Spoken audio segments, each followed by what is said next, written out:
What's going on, everybody? Welcome back to another episode of the BroTech Gaming Podcast. I'm your boy Sean, here with my boy Carlos right here. Uh, this episode, we are going to be talking about everything The Last of Us. So, as you guys know, we took a little bit of a hiatus. Carlos was kind enough to cut an episode by himself for the Last of Us finale. But since then, me and him have not really had a conversation about it, so this episode we're just going to sort of talk about, our thoughts on the show, maybe stuff going on for the upcoming season 2, stuff going on with the games, so basically just like anything The Last of Us is what this topic is going to be about today. So, Carlos, what's up, dude? How's it going? What's up, man? Thanks for the introduction. So for the viewers out there, if you guys don't know, there's a playlist on the YouTube with every episode has a breakdown and a review from us. We have a preseason, we have one for every episode, and then this is going to be our after season, pretty much wrap up for it. The last episode I did do by myself, so it's very cringy. So if you guys love cringy stuff, make sure you watch that video. Go watch it though. Still go watch it. Cringe or not, support the channel. Yeah. Support the content. Yeah, I was man, you don't understand like how nervous like I got like doing it by myself, because a lot of the times where I'll stop talking and then you'll like start talking, like there was no other person talking. You were like waiting for somebody to like chime in and be like, oh shoot, no, he's not here. Yeah. So there's a bunch of cuts in there when I just stop talking because there's nobody like talking back. Yeah, for sure. But yeah, so other than that, so there's a playlist on YouTube. Go ahead and check that out. But other than that, so this is our first time talking about like the whole season as a whole. And we gave our I know you gave your rating in the comments of that last episode. Yeah. We're good on the ratings, but I think after like a month that it's been over, I think we can come back, and now that we had time to like think about it and kind of like see like what plot holes or like what didn't make sense or what they could have done better, I think we'll address that in this episode. Yeah, and you had some criticisms about like the season overall, and I think I kind of agree. I mean, I think now we can be a little bit more critical of it now that it's done. For me, like the biggest lacking subject of the show is not enough infected. Like we wanted more infected. You had kind of brought up that in episode 2 they sort of brought up this whole concept of like a hive mind connecting all of the infected and all of the cordyceps together, and they didn't really touch on that anymore in the show. So I think we were kind of expecting a little bit more out of that too. You said it was sort of a missed opportunity. Shout out to people that actually watched that video and left their comments too. Like we appreciate the interactions. But yeah, I think those are kind of the things that really kept it from being like a higher or near perfect show. Is just we wanted more infected, wanted more like a post apocalyptic stuff. It kind of went the Walking Dead route toward the end, where it's just like people are more dangerous than even like the actual cordyceps are. Yeah, I feel like they missed a big opportunity because they didn't show as much as infected as I think any viewer wanted. Like a casual like viewer that like a first time like into the series, didn't play the game. I feel like they didn't really see the danger that these infected can cause, or like the damage, and like even as a gamer, like somebody who's played the game a couple times, like whatever mission you're on, like whatever part of the level you're on, the infected are always there. They're always going to be an issue, like a problem that you have to get around, that you have to deal with, that you have to kind of you kind of have to know your way around without hitting the infected, because like in the game the infected are pretty much as much dangerous as people are. Mm-hmm. And in the show they kind of focus more on people than the infected. Like the infected weren't that big of a deal in the show. And I get, like I think the biggest driving factor of the show is obviously like trying to build the relationship between Ellie and Joel. Like I get that. But their strategy for trying to hold back from having too much infected. They're saying like, well, like we wanted this to be more of a drama, not really an action show. That's why they didn't really want to like do a whole lot of like the infected sort of scenes in the show because it doesn't translate as well to the show as it does in the game. But I still feel like there's a lot that they could have plugged in there still. Like they always just kept teasing at it in certain episodes about their being infected and then we got nothing. Just like the scene where Joel and Henry and Sam and Ellie, they're like going through like the tunnels underground and he's talking about how like, well, like they cleared out the infected a long time ago, so there shouldn't be anything. It's like, okay, just put one in there, somewhere. I mean, just so that we know that there's still a bigger threat out there than just what they're dealing with. So I feel like they could have just done a little bit more, But that's just my criticism, being hypercritical of the show. Overall, still thought the show was great. Still want more of it. Still liked it very much. That's just my opinion. Yeah, so I'm the same way with you, especially with that tunnel scene. Like, they could have left one. Like one could have slipped by him, or it could have been like dormant and didn't wake up until later. Yeah, it didn't have to be like a huge like swarm. They didn't necessarily need to turn it into like a big action scene or anything. It's just like, hey, like let's take out a few of these stragglers so that we can get through this area safely. I mean, they do it in The Walking Dead all the time. Just like one or two walkers walking around, just have them take them out. Just so that we're like invested in this world that they're trying to create. I just wish they would have had more. Yeah, like seeing it from that point of view, it's like, so I remember watching The Walking Dead, and the scene would start out with just like a walker getting like a knife to the head, and then like just falling, and then like the scene would continue. So it's basically establishing that they're still here, they're still a threat, but they're not that big of a threat like right now. Like one or two isn't going to be that big of a threat. Yeah, because we're also talking about like 20 some years later, like they've already established safe zones and barricades, and I know people have to go out for supplies.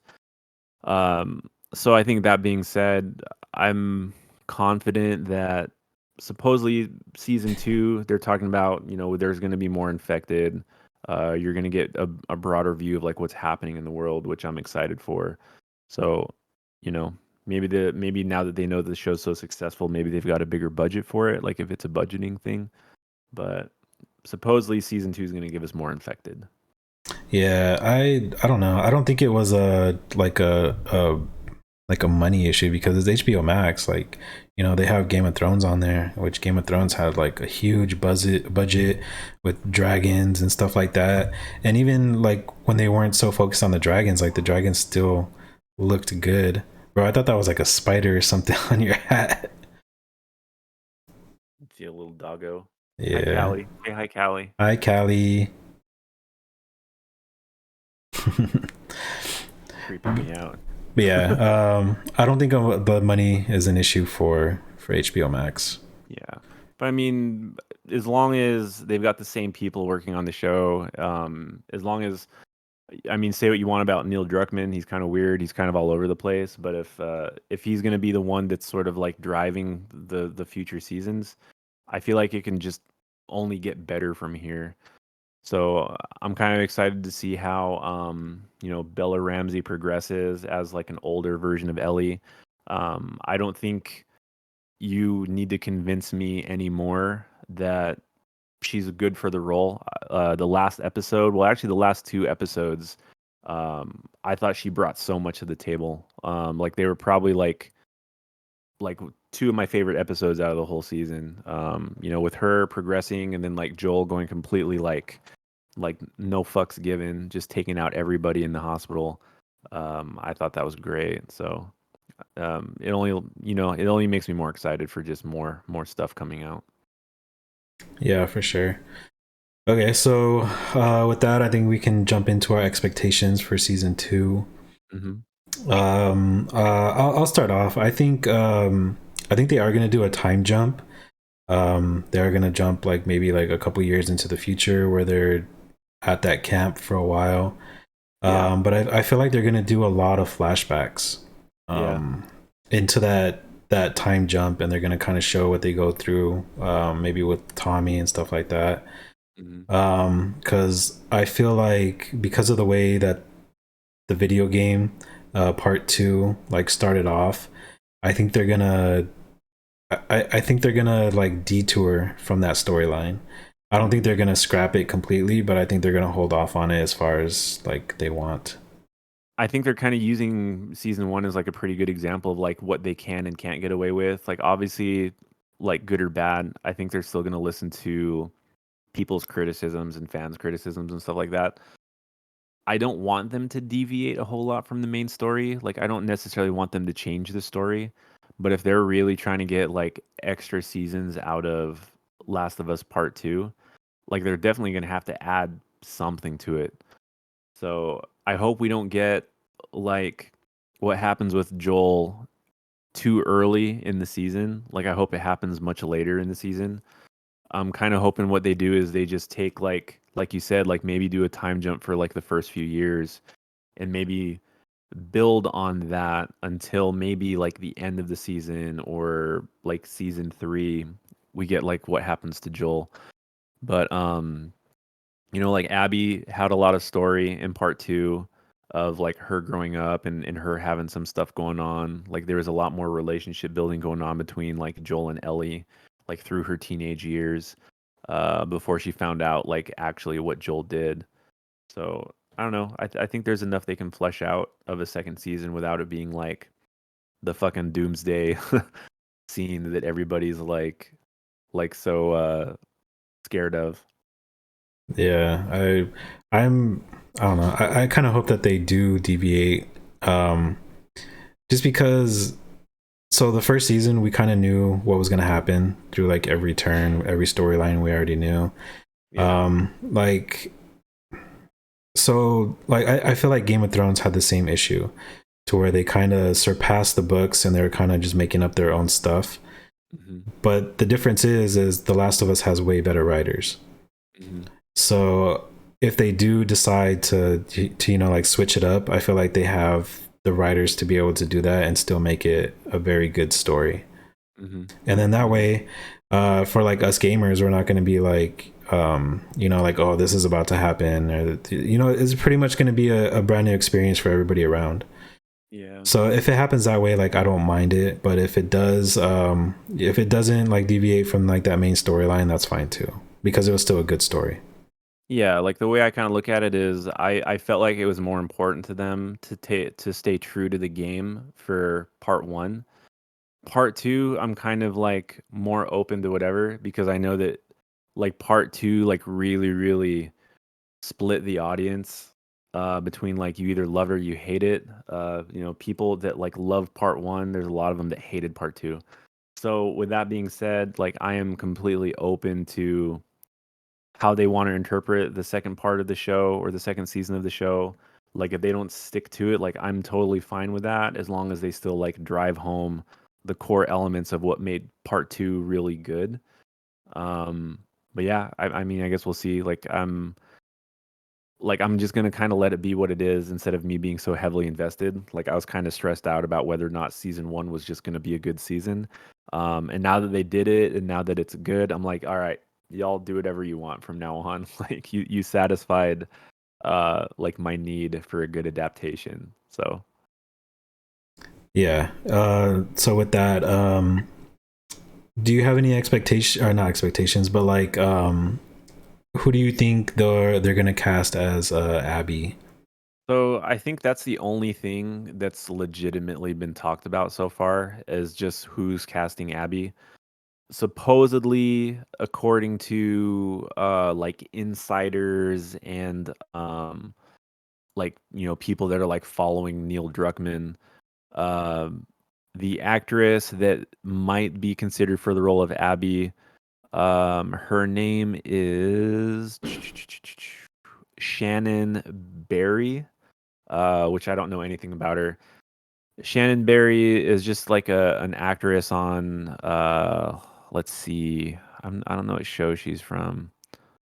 Um let's see.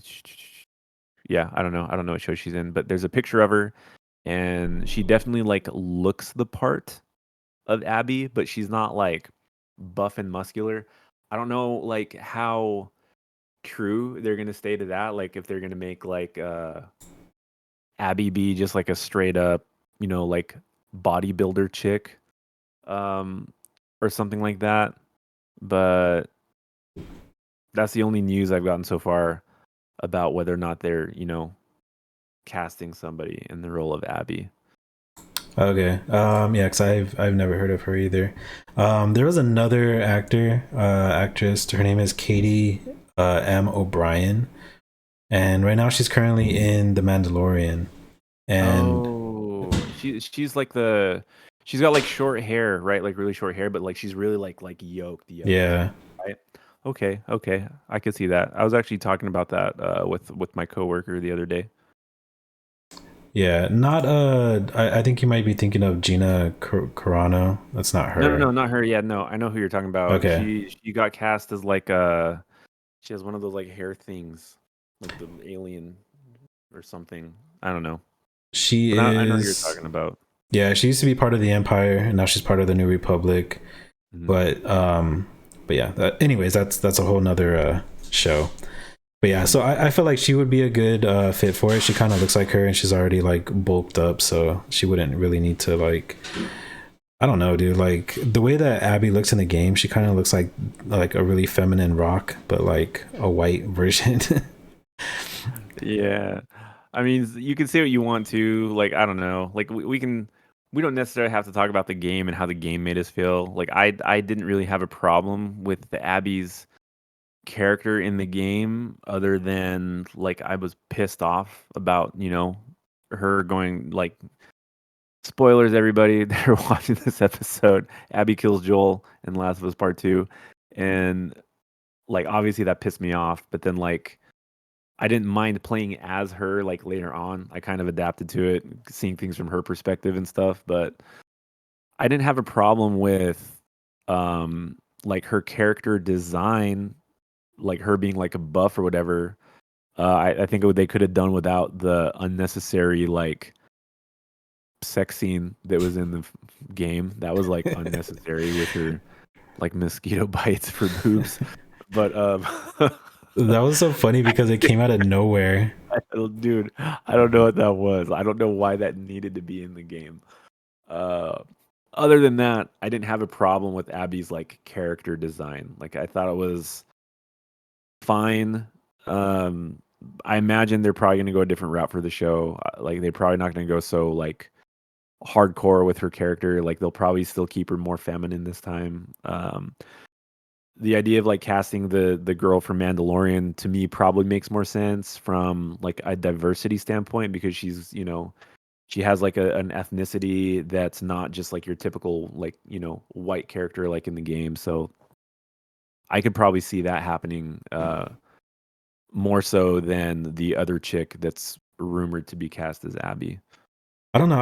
I don't see anybody else playing them. Like I just can't get like a visual of like somebody um I don't know, coming to screen and be like, okay, this is Abby. I feel like it's Yeah. gonna be off. Like it's not gonna be the same. And I mean, to be honest too, like there's actually like to me less significant characters that pop up in part two than were in part one. I mean, other than Abby in part two, you just got Dina.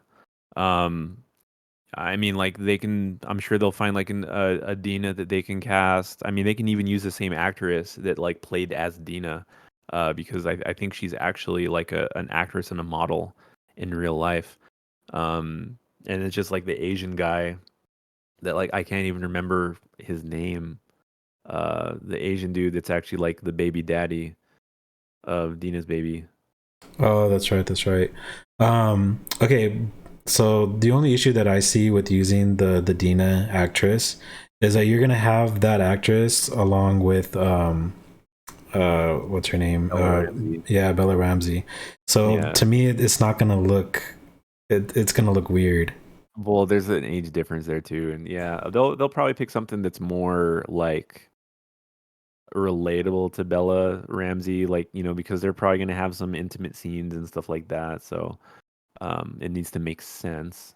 So I understand that too, but I feel like they probably have like more room to figure that out for Dina versus like somebody like Abby.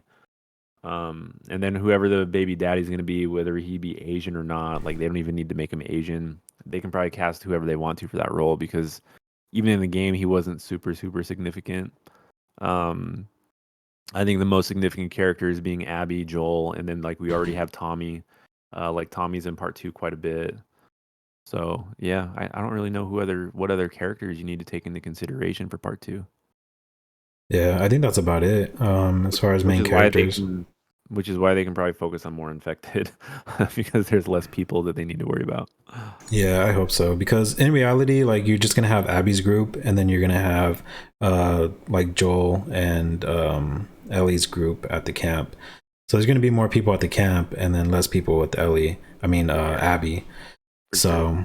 So, so yeah, I don't really see them having issues with like characters and stuff like that. As long as they focus on the ones that they need to focus. Like, I feel like the two, like Abby and the other one, Ellie's Oh yeah. girlfriend. And then you got the like the little boy that's with Abby in part two as well. Like they're gonna have to cast him. And then like the sister of the boy as well, like whatever tribe like she comes across them in. So yeah, I mean, but we don't even know if that's going to be in season two. That might not be till season three. I guess we just have to see how far into it they go, uh, how far they're willing to push it. I'm kind of hoping they stretch it out. To be honest, like I don't want them to rush it. I guess my only other criticism with part one is just there was a lot of it that just felt rushed. So I hope they do take their time with season two and like give us more Pedro if anything. You know, I don't want them to like cut his contribution short just because of the game. Like I want more of like Joel and Ellie in part two. Yeah, for sure. I'm with you on that one.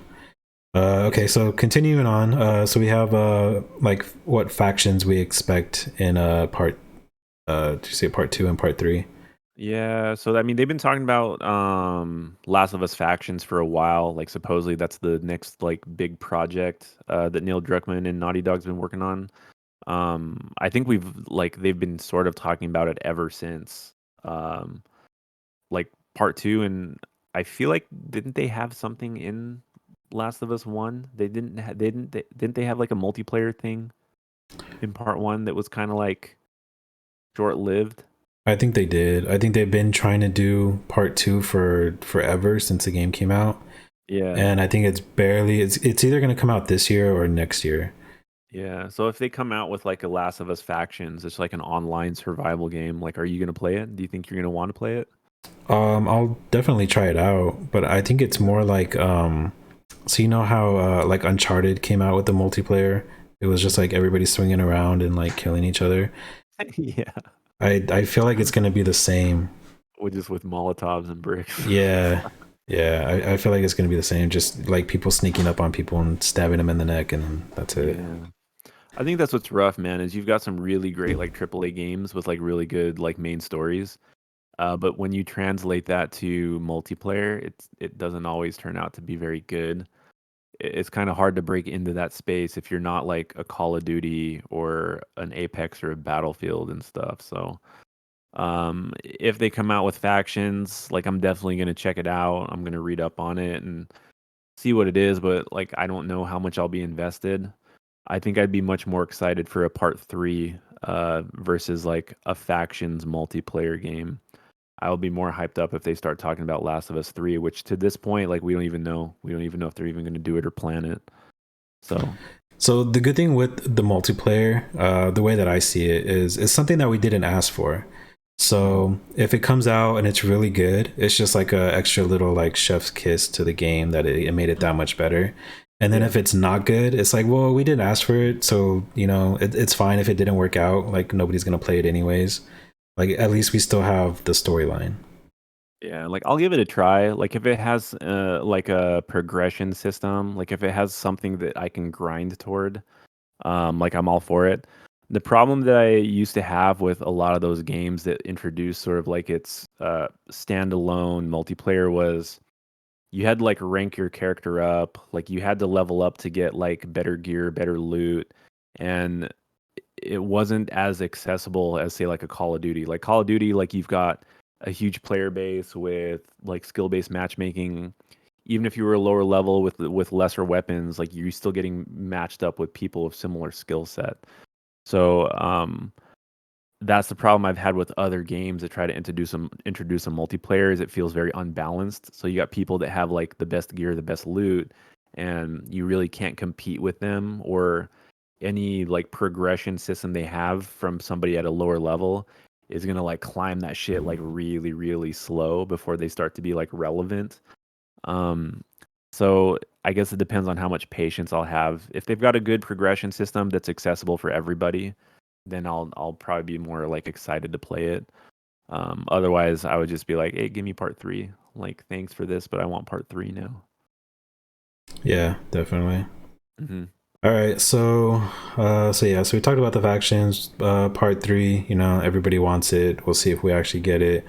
I know, was it Naughty Dog? They said that they know what they're working on next, but they're not telling us what it is.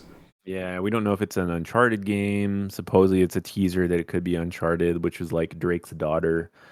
Um, but I mean, at the same time, like I feel like Naughty Dog is a good enough studio that if they want to create like a new IP, then they can do it. I mean, nobody was expecting Last of Us to come out, and then that came out and everybody loved it. So I mean, like, what's to say that Naughty Dog doesn't come out with something completely brand new, that just like blows us away, that we love. Like, I'm excited for anything that they come out with, whether it's like a recent franchise or a new franchise. Um, we'll just see. I feel like they would be under stress if they created a new IP because say they use all their resources to come out with that game and it's not good. People are just going to be like, well, they could have just made Last of Us 3 and we all would have Yeah, loved it. I guess you do get to that point though if you've got like a reputation at the same time. Like, why don't they just keep making what's good and Yeah. why they gotta try some new shit? I get that. I get that too. So with that being said, uh, talking about like a developing games. So a short segment here. So they did release Last of Us Part One on PC. It was supposed to be a really big deal. A lot of people that don't own PlayStations were super super hyped up. Turns out that the release on PC was really really bad. Really really bad port, games crashing, bad textures. People that got it for the Steam Deck that were excited to get on Steam Deck, it basically doesn't even run on the Steam Deck. It gets below like 20 frames in certain scenarios. So it sounds like they completely dropped the ball on the PC ports, which, from what I understand, got rushed because they were trying to have the game come out close to the end of season one of The Last of Us. So Thoughts thoughts on the Last of Us PC port, Carlos? Have you been reading up on it or looked at any videos on it gameplay wise? I did see video game play on it, and I think it was like the shaders. The shaders weren't like shading in like texture, if that makes Yeah, sense. But like you yeah. look at their hair and it's like all white, and like their faces are Dude, kind of like messed up. there's some buggy stuff, man. I've seen some weird like a buggy stuff happen in that game. It's definitely meme worthy. Uh Yeah, I saw yeah. one where they were on the horse, and like Joel looks fine, and then Ellie is just in the back, like super like spazzed out.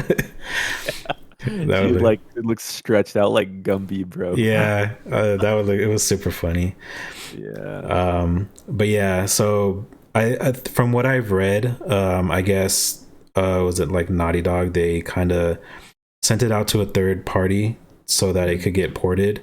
But I guess this third party has been known for cutting corners, and I guess they just put faith in them that they would do it right, and they just put it out, not even like testing it or playing it themselves, which is like, I don't know, that's a big risk, you know, to give like a third party to port it and then not play it for yourself to test it to see if it's actually good. I think they had a lot of faith in them, and then they didn't do what they were supposed to do. Yeah, I definitely think it was a rush job, which is sad, because you've already got people that hate on the show. Like, if you want to go back to like the Xbox versus Sony fanboys, like anybody on Xbox is going to hate on The Last of Us because They call every third person AAA game on PlayStation like a walking simulator. So they're already talking shit about the game. They're probably biased for the show, and then like them releasing the PC port in such a terrible state just gives them more ammunition to hate on it, which is unfortunate, because the game's really good, and I was actually excited for PC people to get their hands on it that had never played it before. It's just a shame that it came out in such a bad state, which we talk about on another podcast, like VRAM being an issue. But all that aside, like from what I've seen is like putting it on like the lowest setting. A lot of recent games now, if you put it on low, it still looks pretty good. Like you're definitely like missing some assets and you're missing some detail, but the game still looks okay to play. I heard that like putting it on anything like less than high, like the game looks like absolute trash. Like the textures look like shit. The shading is an issue, stuttering problems. Like we're looking at all the memes of like Ellie looking like a twisted pretzel on the back of Joel's horse. Uh, like it was just really, really bad, and it's unfortunate. Like I was actually looking forward to getting it on PC, just because, but now I'm just like, well, damn, like I might as well just get it on the PS5 so that I have a smooth experience. Yeah, or at least you just gotta wait till a couple patches go through. Dude, they've had 5 patches since it's come out, and like I'm not seeing anybody post videos on it right now. So like this might be one of like the worst PC ports to come out in like recent years. Like I thought uh I thought games like Cyberpunk were really bad when it first came out and all that stuff, and it's just like, dude, like Callisto Protocol got a bunch of shit for coming out bad, and now it's like, damn, like Last of Us is worse than even those games. So it's just sad, because I want people to experience it and enjoy it, and like they kind of like they kind of screwed the pooch a little bit on that port, the PC port release. Yeah, hopefully it's like a wake up call to Naughty Dog so they can actually use better third parties to put a port. I feel like it is kind of like scummy a little bit for them to, number one, like put out a remake at like super full price. Like part one being $70, I feel like is kind of a scam. Like as much as I love the game, uh, it's still $60 on PC, but at the same time, like they just put it out there, and the reviews just hated on it like immediately, like so many issues with it, and um, I hope that's not the issue in the future. So. And with that, I think we're gonna wrap up this episode. This has been fun. Pretty much wrapping up the whole season. Talking about other stuff for The Last of Us. If there is, when we get closer to the new season, we'll do a pre-season episode again, like we did with this one, and share everything that we know and what we're looking forward to. But thank you guys for watching. Thank you guys for listening. My name is Carlos. This is the homie Sean. And we will see you guys on the next one. Be sure to subscribe and like. Subscribe, like, hit the bell, guys. Keep your eye out for more content in the future. We appreciate it. Have a good one. Bye.